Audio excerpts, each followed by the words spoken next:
The main piece on our program this week is by British composer Gustav Holst. He wrote this piece, he called it The Planets, in 1914, 1915. And the idea came from him when he was a student. He was very interested in the stars and studying astrology. And one of his friends said, hey, why don't you write a piece about the planets?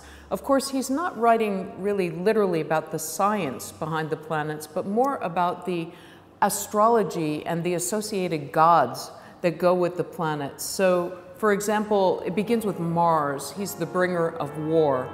So this starts with very, very rhythmic drive, and as soon as you hear it, you'll recognize so many film composers. John Williams, everybody borrowed from Gustav Holst, especially in this first movement, Mars.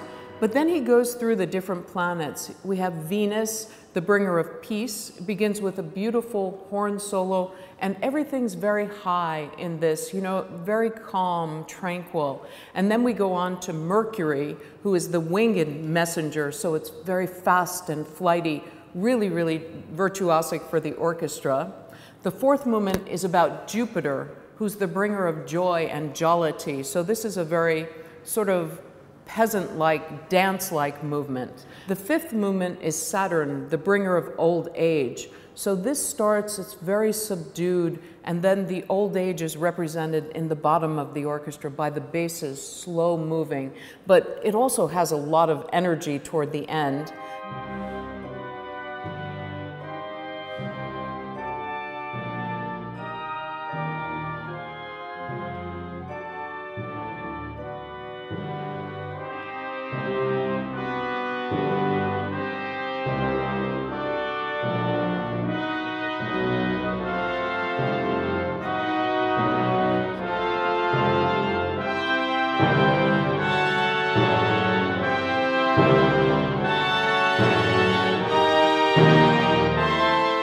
The sixth movement is called Uranus, the magician.